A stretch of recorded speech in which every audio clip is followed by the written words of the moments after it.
We will do our clinical scenario on a wing scapula.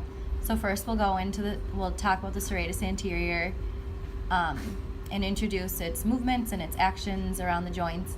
And then we'll talk about what happens when the serratus anterior is nerves to the serratus anterior are damaged or there's muscle weakness and how that impacts daily life. Okay, the serratus anterior runs between the anterior surface of the scapula and the ribs. The proximal attachment of the serratus anterior are on the external surface of the ribs at the approximate mid-axillary line, so that'd be here, ribs 1 through 9. And the distal attachments run from the superior to the inferior angle of the medial border of the scapula. The serratus anterior is innervated by the long thoracic nerves. The serratus anterior moves the shoulder girdle, which is here, at the sternoclavicular joint and the acromioclavicular joint. Here's the anterior view of the serratus anterior, running between the ribs and the scapula. From this view, you can see where it would attach to the rib cage if it came all the way around. You can also see the nerve innervation from the long thoracic nerve, which is composed of C5, 6, and 7 posterior division fibers. The serratus anterior moves the acromioclavicular and sternoclavicular joints. These two compose the shoulder girdle. The serratus anterior is a strong protractor of the shoulder girdle. The inferior fibers, which compose the lower 1/3 of the muscle, depress the shoulder girdle. It is an important muscle in upward rotation of the glenoid fossa along with the trapezius. This means that the serratus anterior is involved in both flexion and abduction of the arm. The serratus anterior is more critical to full flexion than full abduction. The trapezius is more critical for full abduction. The muscle is essential for stabilizing the shoulder girdle and movements of the upper limb, especially full flexion and full abduction at the shoulder. Here is the posterior view of the serratus anterior.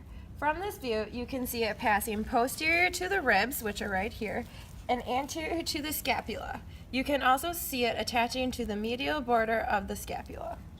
Alright, so now actually palpating for serratus anterior on a human. So we have our volunteer Haley here along with Mr. Bones to the side. So we're going to start off by looking at the scapula. So Mr. Bones demonstrating right here. We have the scapula right on top of the ribs. So if we're going to find that on an individual, it's going to be right here in comparison. And as we talked about before, serratus anterior is going to start at the vertebral border. So on this example for the skeleton, it will be right here. So corresponding, it will be right here anteriorly. When the serratus anterior is properly working, it should be able to complete a multitude of actions around the sternoclavicular and acromioclavicular joints. Around the AP axis, it will be able to depress the shoulder girdle. Along the vertical axis, serratus anterior will perform protraction. And through the oblique axis, it will aid in upward rotation of the glenoid fossa.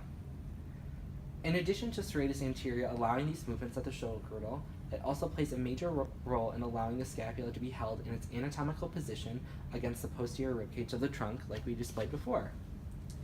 This position is very critical because it allows the SA to act on a third imaginary joint called the scapulothoracic joint. The scapulothoracic joint refers to a plane of movement, which is actually found between your serratus anterior, where it sits on the ribs, and the subscapularis muscle that sits on the subscapular fossa of the scapula on the anterior side.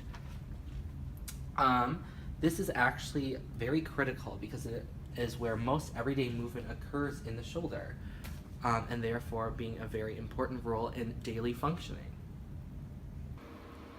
Now that we've covered a properly functioning serratus anterior and all of its actions and insertions, I'll cover what happens when the serratus anterior is not working properly. So this image is a picture of a winged scapula, which can occur from nerve damage or weakened muscles of the serratus anterior.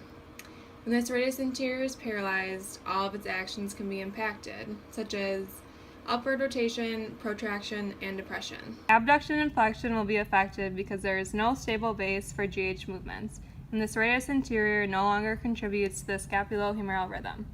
Full flexion range of motion will be lost since it is the primary role of the serratus anterior, but full range of motion for abduction will remain since the trapezius is still functioning. The serratus anterior is also critical to maintaining appropriate positioning of the scapula. and therefore the entire shoulder girdle. The notable wing is a result of the posterior movement of the medial border of the scapula, since the serratus is no longer able to keep the scapula closely applied to the body wall.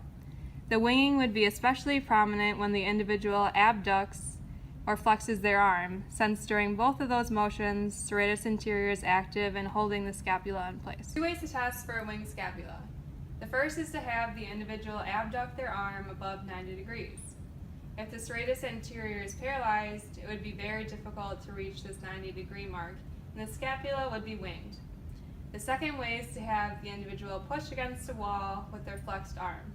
The scapula will also wing, and they will not be able to do a push-up.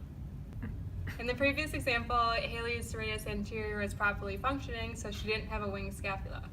However, in this example, the individual is pushing against the wall with both arms.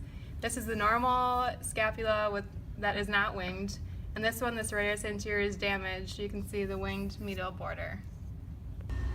Hi Matt, I'm here to give you a better idea of what a winged scapula is, because you've been diagnosed with one.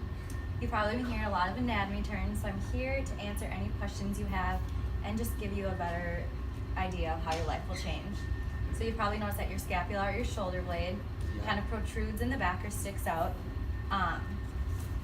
This will cause some possible pain when putting weight or sitting against your shoulder blade in a chair or other, maybe laying. Some other weaknesses you'll probably see is when you push, pull, or lift yourself or other objects against gravity or resistance. So some examples may include doing a pull-up or a push-up, using dumbbells, reaching above shoulder level to retrieve objects, or difficulty with respiration. Thanks for watching!